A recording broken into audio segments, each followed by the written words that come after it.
Assalamualaikum warahmatullahi wabarakatuh. Hai anak-anak Ustazah Putri yang sholih dan sholihah. Pada pembelajaran Al-Islam kali ini, Ustazah Putri akan menyampaikan materi fikih, yaitu Ustazah Putri akan menjelaskan tentang kurban dan akikah.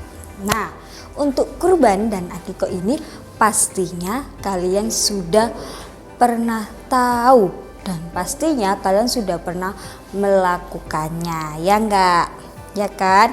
Nah, apalagi di sekolah kita ya. Nah, setiap tahun sekolah kita menyelenggarakan penerimaan dan penyaluran hewan kurban.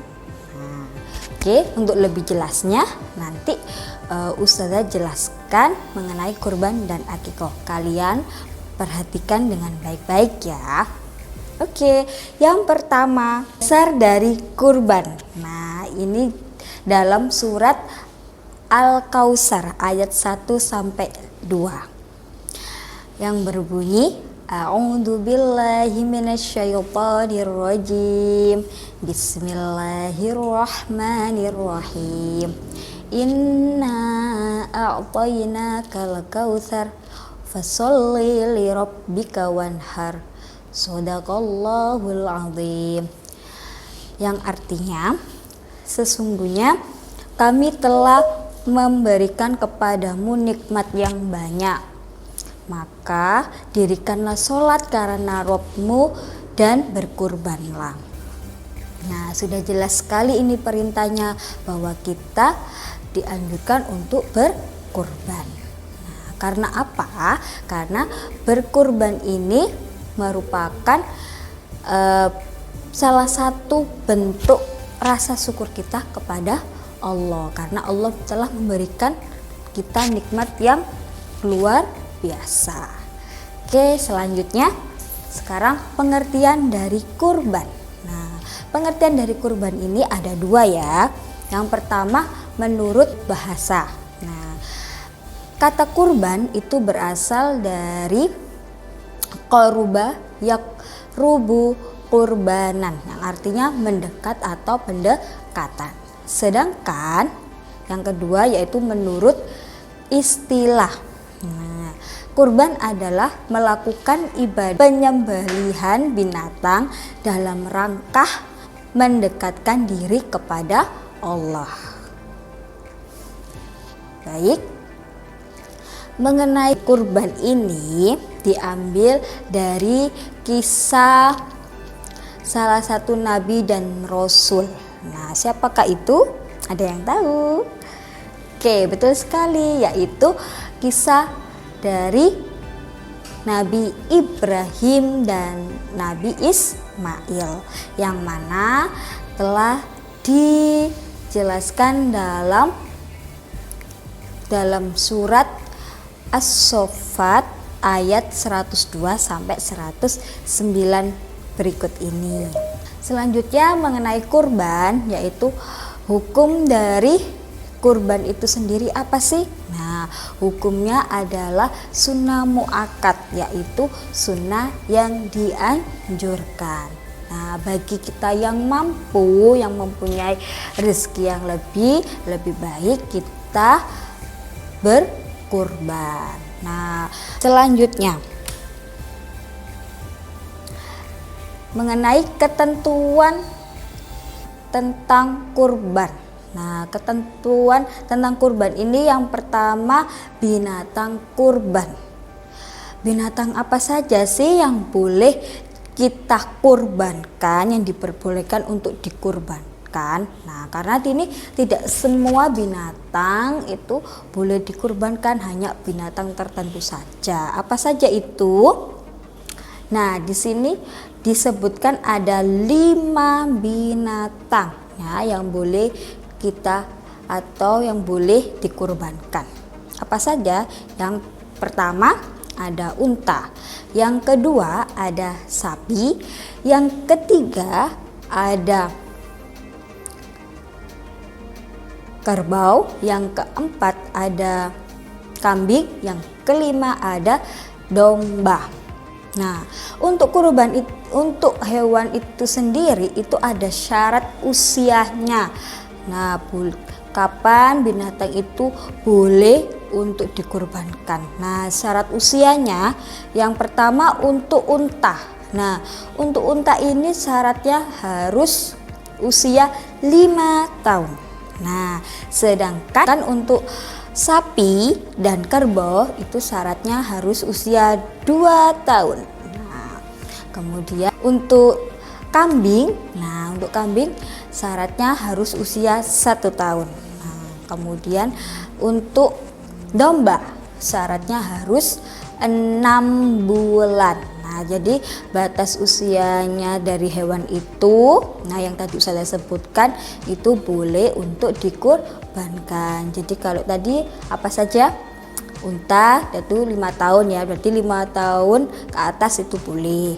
Nah, kemudian tadi sapi dan kerbau usianya 2 tahun. Kalau 2 tahun ke atas juga boleh. Nah, kemudian kambing. Nah, kambing tadi 1 tahun ya, 1 tahun ke atas pun juga boleh. Kemudian yang terakhir domba. Domba tadi 6 bulan. Nah, 6 bulan ke atas juga boleh. Kemudian yang kedua. Nah, yang kedua ini dari binatang kurbannya itu yang boleh dikurbankan yang bagaimana? Nah, tadi usianya. Yang kedua itu harus sehat ya, harus sehat, kemudian harus yang bergaji atau yang berdaging ya, gitu. Kemudian ada juga yang binatang dilarang untuk dikurbankan. Nah, apa saja, yaitu yang pertama yang cacat. Nah, entah itu kakinya yang maksudnya yang tidak normal, kemudian yang kedua yaitu buta. Nah, matanya buta itu tidak boleh. Kemudian yang sakit itu juga tidak boleh. Nah, harus sehat. Kemudian yang kurus tidak bergaji itu tidak boleh.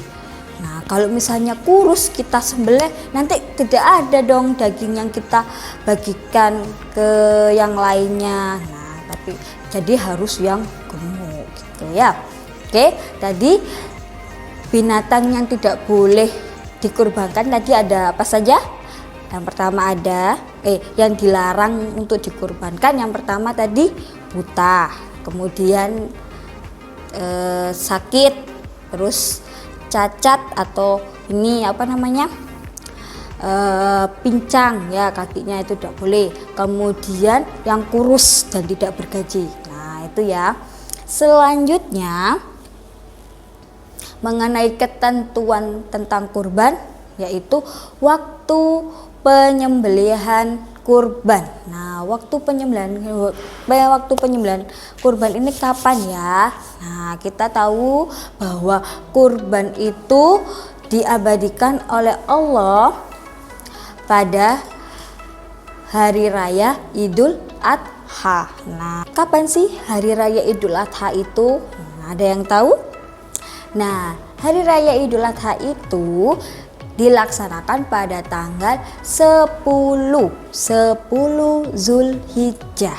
Nah, kemudian kita kapan bisa menyembelihnya? Nah, menyembelihnya adalah setelah menunaikan sholat Id. Nah, ketika sholat Id sudah selesai, maka masyarakat atau kita bisa melakukan penyembelihan hewan kurban. Nah, apakah cuma hari itu saja atau bisa di hari lain? Bisa di hari lain, tapi pada tanggal 11, 12, dan 13 Zulhijjah. Nah, jadi waktunya ada 4 hari ya, kita bisa melakukan penyembelihan hewan kurban. Nah, yang pertama setelah sholat Id ya, yaitu tanggal 10 Zulhijjah. Kemudian tanggal 11, 12, dan 13 ini termasuk hari tasyrik. Nah, maka umat muslim boleh melakukan penyembelihan hewan kurban pada hari tersebut. Nah, dan diharamkan untuk berpuasa ya. Nah, oke. Selanjutnya terkait ketentuan tentang kurban, yaitu ada penyembelihan kurban. Nah, perhatikan baik-baik ya. Nah, pastinya kalian ketika penyembelihan hewan kurban pernah menyaksikan apa tidak? Nah, kalau kalian pernah menyaksikan, coba kalian ingat-ingat nih, kira-kira apa yang Ustazah sampaikan ini pernah dilakukan nggak di tempat kalian? Nah, ini ya, perhatikan baik-baik ya. Ada penyembelihan hewan kurban atau cara penyembelihan hewan kurban. Yang pertama, menggunakan alat tajam dan mengalirkan darah. Harus bendanya ini yang dibuat untuk menyembelih itu harus tajam ya. Nah, tidak boleh tumpul. Nah, kalau misalnya tumpul itu kasihannya adalah kepada hewan yang kita sembelih. Nah, dan dapat mengalirkan darah. Nah, kemudian yang kedua, tidak boleh menggunakan gigi dan kuku. Nah, itu tidak boleh dilakukan ya. Nah, itu sama saja dengan menyiksa binatang. Nah, itu tidak patut untuk dicontoh. Jadi tidak boleh menggunakan gigi dan kuku. Nah, kemudian yang ketiga, sasaran yang dipotong adalah 2 urat nadi yang ada di leher dan tenggorokan dan kerongkongan. Nah, harus ada 2 urat nadi yang ada di leher, tenggorokan dan kerongkongan. Nah, agar binatang yang disembelih itu cepat mati. Itu ya, harus di posisi itu. Kemudian hewan yang kita sembelih itu harus kita hadapkan ke kiblat ya, harus hadapkan ke kiblat. Dan ketika menyembelih jangan lupa untuk membaca basmalah, bismillahirrahmanirrahim, dan takbir Allahu Akbar. Nah, biasanya ketika kita menyembelih, kalau kalian menyaksikan penyembelihan hewan kurban itu ya, nah yang lainnya selain kan yang motong, yang menyembelih, nah yang lainnya yang menyaksikan itu juga sambil bertakbir. Nah, itu ya. Kemudian jangan lupa juga, nah ketika menyembelih juga disebutkan nama yang yang berkurban, nama yang pengkurbannya disebutkan juga. Oke, nah selanjutnya tadi itu ketentuan dari kurban ya. Yang pertama tadi apa? Binatang ya, binatang yang boleh dikurbankan. Terus kemudian syarat usianya. Terus binatang yang dilarang untuk dikurbankan. Nah, kemudian yang kedua tadi waktu penyembelihan hewan kurban. Nah, terus yang ketiga adab penyembelihan kurban. Nah, itu ya. Nah, untuk kalian semua ini, nah karena kalian pelajar Muhammadiyah dan juga warga Muhammadiyah, dalam Muhammadiyah ini juga ada wadah. Nah, wadah atau tempat untuk menyalurkan hewan kurban. Nah, atau penerimaan dan penyaluran hewan kurban. Nah, itu namanya lazismu. Nah, lazismu ini ada di setiap kota di seluruh Indonesia. Nah, misalnya jika kalian ingin berkurban, boleh nih dikorbankan di melalui lazismu atau di tempat tinggal kalian masing-masing. Oke. Yang kedua, nah selanjutnya mengenai akikoh. Nah, akikoh ini apa ya? Pengertian dari akikoh. Nah, akikoh ini menurut bahasa yaitu berasal dari kata al-akku. Nah, artinya memotong. Sedangkan menurut istilah adalah sembelihan untuk anak yang baru lahir sebagai bentuk rasa syukur kita kepada Allah. Jadi akikah ini penyembelihan hewan untuk anak yang baru lahir. Itu ya, beda lagi ya tadi sama yang kurban ya. Oke, selanjutnya terkait akikah yaitu ketentuan akikah. Nah, apa saja itu ketentuannya? Nah, dalam hadis yang diriwayatkan oleh Tirmizi dan Ahmad dijelaskan bahwa bagi anak laki-laki itu adalah 2 ekor kambing. Nah, 2 ekor kambing. Sedangkan untuk anak perempuan itu cukup 1 kambing. Nah, 1 ekor kambing. Jadi dalam akikah ini hewannya hanya kambing saja ya, tidak ada hewan yang lain. Oke. Kemudian dalam melaksanakan akikah, nah ini dijelaskan dalam hadis riwayat Tirmizi, yaitu seorang anak terikat dengan akikahnya. Nah, ia disembelihkan akikah pada hari ke-7 dan diberi nama. Jadi kapan kita bisa melaksanakan akikah? Nah, pelaksanaan akikah itu pada hari ke-7 kelahiran dari anak tersebut, itu kita boleh melaksanakan akikah dan juga diberi nama. Nah, jadi kalau akikah ini jelasnya adalah dalam makanannya adalah siap makan ya. Kalau kurban tadi kan berupa daging mentahan. Nah, kemudian kalau yang akikah ini yang siap untuk dimakan, sudah matang berupa masakan yang sudah siap untuk disantap. Nah, itu ya.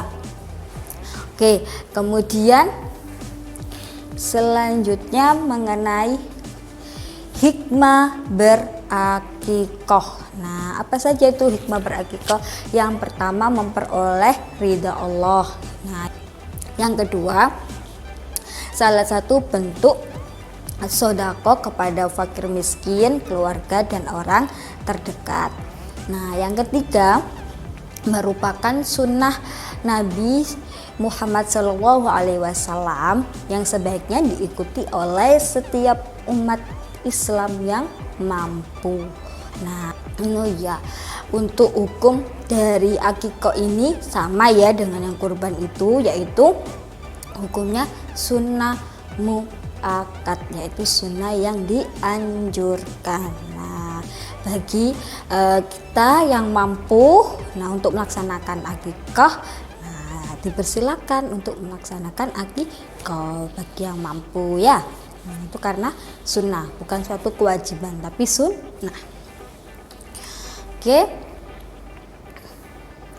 Nah, kemudian terkait mengenai akikah. Nah, apakah yang ketika kita masih kecil dulu, ketika bayi dulu kita belum akikah, terus ketika dewasa kita berakikah, gitu boleh nggak ya? Nah, jelasnya tidak boleh. Nah, karena apa tadi yang dijelaskan oleh hadis riwayat Tirmizi, bahwa akikah itu dilaksanakan pada hari ke-7. Nah, kalau di luar hari ke-7 baru 1 bulannya atau berapa tahun kemudian baru kita akikah, nah itu namanya bukan akikah, tapi yaitu bentuk dari sedekah atau tasyakuran. Nah, itu ya.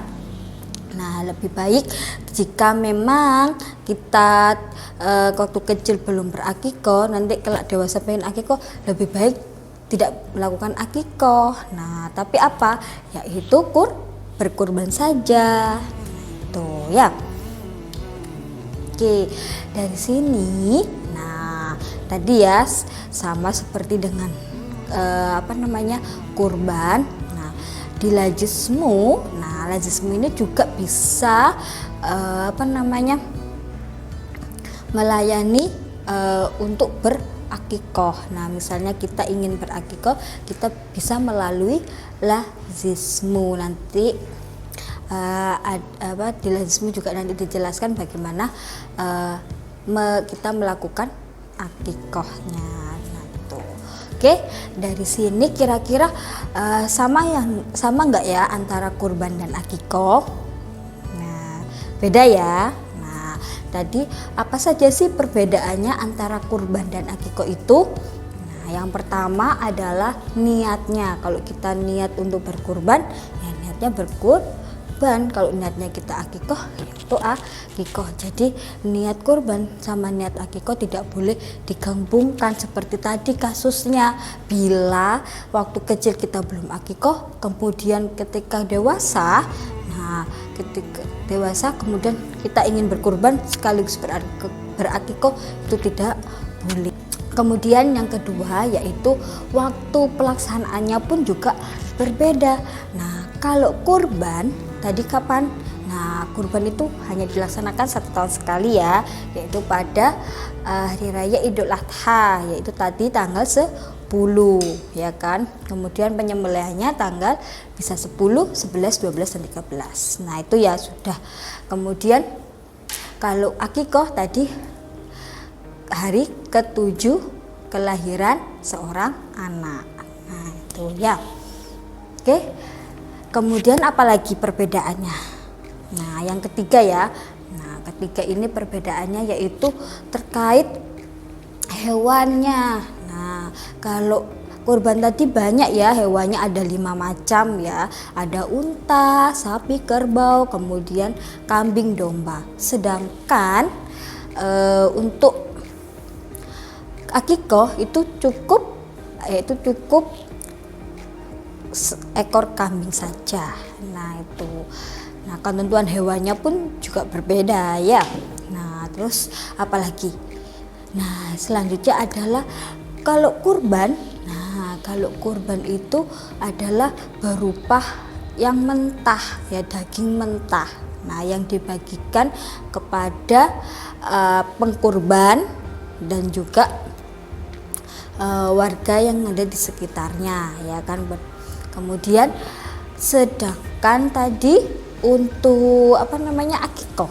Nah, untuk akikoh itu yang sudah matang, sudah masak ya, sebuah hidangan dan siap makan. Nah, itulah perbedaan dari kurban dan akikoh. Nah, sudah jelas apa belum? Nah, oke, itu saja penjelasan dari Ustazah terkait kurban dan akikoh. Kurang lebihnya Ustazah mohon maaf. Wassalamualaikum warahmatullahi wabarakatuh.